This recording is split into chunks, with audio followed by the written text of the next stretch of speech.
kita banggakan Bapak Haji. Hal ini dibenarkan juru bicara COVID-19 Kabupaten Ogan Ilir Wahyudi.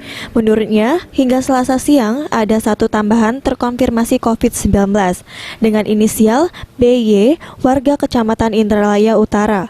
Jenis kelamin perempuan, berumur 1 bulan 4 hari. Wahyu mengatakan tambahan 1 positif ini membuat kasus terkonfirmasi menjadi 6 orang yang positif COVID-19 di Ogan Ilir.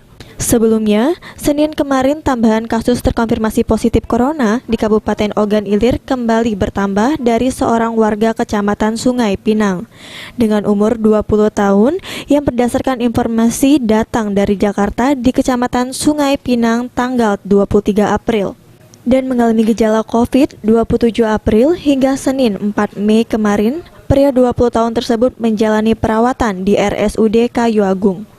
Wahyudi menambahkan, tim gugus COVID-19 Ogan Ilir juga telah melakukan tracking kepada keluarga bayi 1 bulan asal Indralaya Utara dan pria 20 tahun warga Kecamatan Sungai Pinang. Hingga Selasa siang, jumlah terkonfirmasi positif di Kabupaten Ogan Ilir sebanyak 6 orang, ODP sebanyak 197 orang, PDP 5 orang, 2 orang dalam pengawasan, dan 20 orang masih dalam pemantauan. Virus COVID-19 ini dapat kita putus rantai penyebarannya. Ahmad Romawi, PAL TV. COVID-19 atau virus corona